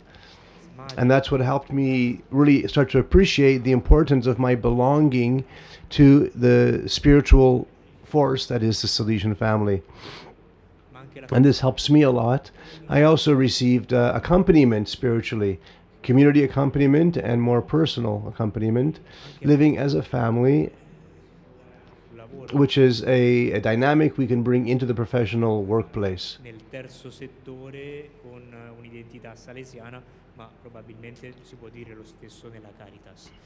E allora And so, to conclude, I would allude to detail in the document that I made available that was prepared for this talk. It's in Italian. It'll be translated later. It'll be available online. It's a 25-page document. But the last details are these. After the 3 languages of the Salesian language, I propose itineraries for growing together. Sono tre percorsi per There are three itineraries that we can grow together. The first is called superare il tango del clericalismo. overcoming the tango of clericalism. Parla del clericalismo Pope Francis talks about clericalism as a type of dance, a dance that requires two accomplices, as it were, lay people and priests together. And so the cleric wants to clericalize the lay person, and the lay person wants to make her or himself a cleric, and the confusion we have in the church. And so we run the risk of delegating, coming out of the sacristy. Salesiani cooperatori, uscite dalle Salesian cooperators diceva il nono successore di Don Bosco. Questo è un richiamo come out of the sacristy. Don Bosco's successors have been saying. confonderlo con una semplice divisione di ruoli. And this is not just a simplistic dividing of tasks. It involves a discernment of roles, not a confusing of tasks, not the cleric who delegates his roles to the lay people. And so the way out of this conundrum is to deepen what it means to live a church of synodality. How do we do this? Well, that's our second priority, which is investing in formation, joint formation between clerics, religious, and lay people. Synodality calls us to this.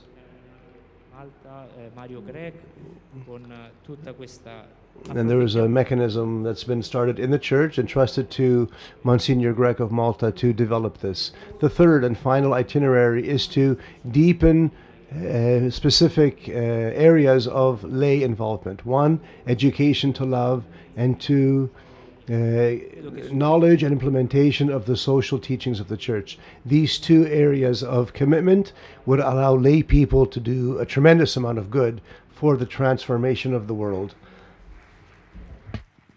Ci fermiamo qui e ringraziamo. Okay, we have to end here, so thanks one and all for having brought this roundtable discussion to life. We thank our four presenters. In particolare, in a very special way, I want to thank Susanna, whom I would invite now to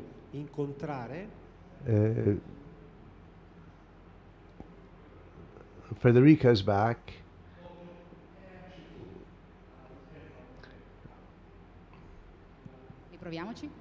Okay, so Federica will tell us where each of the speakers will go in various rooms for the continuation of this conversation. If you're watching online, we are not equipped to follow those discussions. So at this point, I'm going to sign off. Thank you for having joined us, and we'll see you again tomorrow. But know that tonight the Mass will also be live streamed. The Mass will be in the Basilica of Mary of Christians. It starts at, just checking the schedule, Mass. In qualsiasi lingua che volete, però questa volta parlerà inglese e sarà nella sala. No, Mass happened this morning. So we will see you again tomorrow. In the afternoon. Thank you for having joined us. Grazie, bye grazie bye. anche appunto al nostro direttore di questo momento. Bene, è stato un momento molto intenso, abbiamo sentito che questo presente ci sfida come cristiani prima di tutto, ma queste sfide ci permettono di andare forse all'essenziale, quindi cercare di essere concreti e testimoni proprio della nostra fede. Sì, siamo invitati a trovare le risposte a queste domande di Papa Francesco e di Renato: chi siamo, l'identità, professione, la missione, per trovare poi per chi siamo. Adesso noi siamo qui per voi, un annuncio ancora per questi incontri, abbiamo spostato un pochino invece di... A few updates, and so instead of starting at 6 o'clock, we're going to give you some spare time, and so at 6:15, we will resume the discussions. So have a little break, and then you can get to the group that you want to join. La nostra famiglia salesiana abbiamo ancora un video della We want to leave you one last video of one of the female groups of our congregation, the Sisters of St. Michael the Archangel. the Congregation of the Sisters of St. Michael the Archangel, popularly known as the Michaelites. Our history.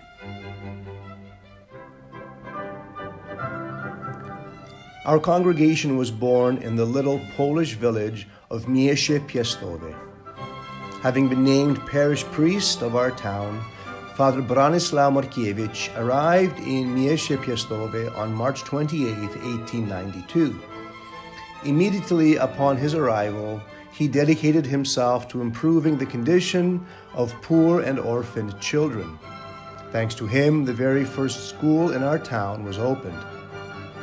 This was at the end of the 19th century, at a time when Poland was still under foreign occupation. At the same time, Father Bronislaus was working on many fronts, helping those struggling with alcoholism and unemployment, and dealing with the resurgence of nationalism in the hearts of the Polish people. Day by day, he gathered more and more faithful to himself. Among them was a young girl named Anna Kaworek, the future co-foundress of the Congregation of the Sisters of St. Michael the Archangel. On August 21st, 1928, thanks to Bishop Anatol Nowak, our congregation was officially approved. Today, the congregation lives the charism of our founding father, striving for the glory of God throughout the world. The sisters have 27 houses in Poland and 11 abroad. Our founders. Blessed Father Bronislaw Markiewicz and Venerable Servant of God, Mother Anna Kaworek. Bronislaus Markiewicz was born on June 13, 1842 in Prusznik and was one of 10 children in the Markiewicz family. In his youth, Bronislaw experienced a deep crisis of faith. After a time of discernment, he entered the seminary in Przemysl. On November 30th, 1885, he came to Turin, Italy, where he met the Salesian congregation. 2 years later, he made his profession of religious vows to John Bosco. On March 28, 1892, he arrived in Mieszcze Piastowe, where he founded the first Salesian house in Poland. On December 19, 1897, he discerned out of the Salesian order and founded a new religious family. Father Bronislaw Markiewicz died a saintly death on January 12, 1912. He was proclaimed blessed on June 19, 2005. His relics are venerated in the shrine of St. Michael the Archangel in Mieszcze Piastowe.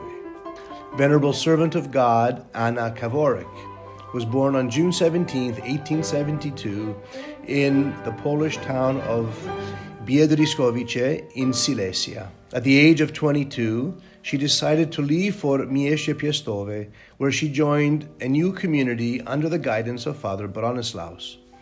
On February 25, 1894, she arrived in Mieszcze Piastowe. Since life in the monastery was miserable and uncomfortable for her, she decided to return home. Back at home, she made a personal pilgrimage to St. Anne's Mountain, seeking divine guidance. Enlightened in prayer, she decided to return to the monastery of Mieszcze Piastowe. Here, she dedicated herself entirely to improving the miserable condition of many children. On March 5, 1897, she made her first profession of vows to Father Markiewicz, even though the sisters' congregation had not yet been founded. Once the congregation was approved in 1928, Mother Anna Kaworek was elected Mother Superior. Mother Anna died on December 30th, 1936. Prayers for her beatification have been raised to God since 1993. Our spirituality and charism. Our spirituality can be summed up in two phrases: who is like God and temperance and work. Our patron is St. Michael the Archangel, who fights for the glory of God He is the guardian of all believers and fights incessantly against Satan. Quis ut Deus, who is like God? This calls us to adoration and the glorification of God. We take up the fight for the salvation of souls, fighting with the sword of prayer and the word of God. We strive to show the world that only in God can one find true joy and lasting peace. Temperance. The happiest people are those who live temperate lives, who love God with all their heart and their neighbor as themselves. These are the ones who take up their cross. This quote from Blessed Father Branislaw Markiewicz. Regarding work, Father Markiewicz identifies various types of work: spiritual work,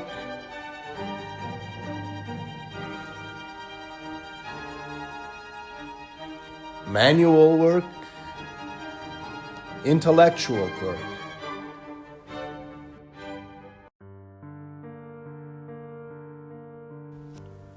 Apostolic activity.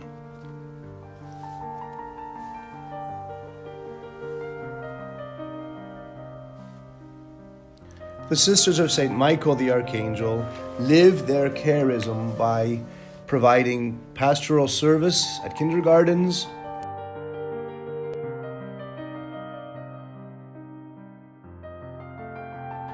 running oratories,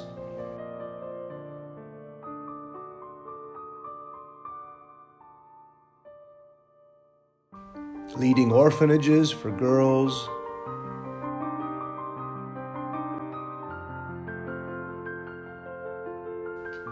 running care homes for children,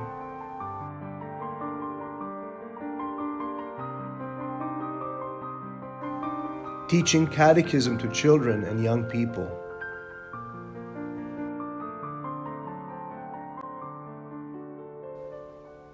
They offer spiritual retreats, days of recollection, and courses on vocational discernment.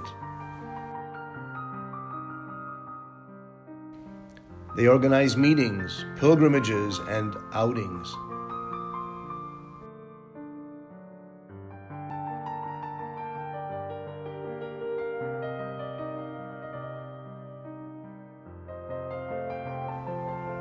The sisters in parishes work as sacristans and ministers of music.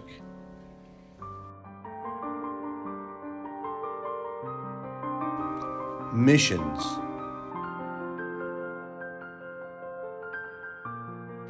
Where they serve as nurses, caring for the sick, and providing spiritual and medical support.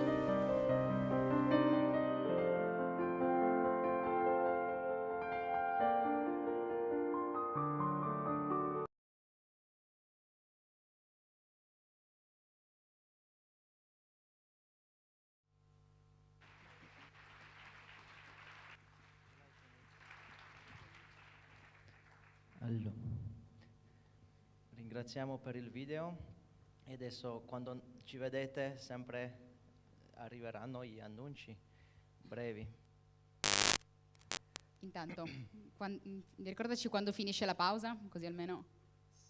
Adesso per il primo annuncio non riceverete da noi, però invitiamo qui al palcoscenico i novizi per quanto riguarda un annuncio per il programma di domani sera.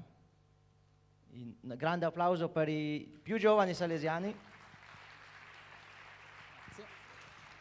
Grazie. Wow, grazie. Volevamo darvi solo alcune indicazioni per domani sera. Guardate Damiano che si è già alzato, puoi venire qua. Vieni Damiano, grazie. Anche Domagoj. Sharic, sei pregato di avvicinarti. Grazie. Avvicinati con gioia. Facciamo un applauso a Domagoj che ha un po' fatica perché è in centro alla fila. Giungi qui saltellando. No, scherzando. Allora, volevamo solo darvi alcune indicazioni. Come sapete, domani sera vivremo insieme una serata allegra, animata da noi. Solo questa indicazione, a partire da... Ah, mannaggia. Ok, a partire dalla pausa di adesso, fino a domani, diciamo verso l'ora di pranzo, avete la possibilità di incontrare Damiano, che raccoglierà tutte le esibizioni, le performance che sono state preparate. Chi non l'avesse preparata è un invito questo per preparare una performance, per chi vuole, un momento. Il titolo sarà Don Bosco Got Talent, scusate, siamo fantasia over the top. Bello. Poi è un'occasione per presentare anche magari i vari gruppi, gruppi appartenenti alla famiglia salesiana. Quindi andate da Damiano, lo trovate in giro, noi siamo sempre in giro, date a lui tutte le informazioni, ci serve sapere un po' il titolo della performance per introdurla, una breve spiegazione e se c'è bisogno di qualche elemento multimediale, canzoni, eccetera. Su questa cosa qui noi facciamo quello che possiamo, non abbiamo tutto, se avete voi è meglio, canzoni già scaricate, eccetera. Se proprio non c'è, noi cerchiamo di metterci una pezza, ma vediamo. Comunque Damiano, alza la mano ancora una volta. Un applauso a Damiano, grazie Damiano. Fai sentire la tua voce, Damiano, così sanno riconoscerti. Ciao e grazie a tutti. Mamma mia, che voce, proprio incredibile. Bene, dobbiamo dire altre cose noi? È tutto basta. Allora, in ordine, grazie.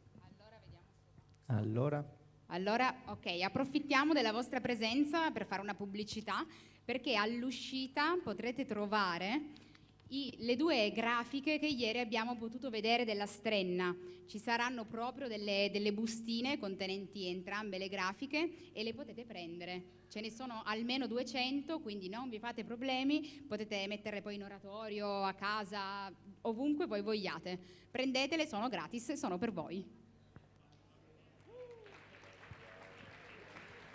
e allora ci vediamo alle 6:15 per le riflessioni e poi alle 19:30 la cena sarà sempre sotto la basilica. Grazie mille, buona giornata. Buona giornata. Grazie mille ragazzi. Ti dico contento, ya eres salesiano. Suéltalo. Salesiano.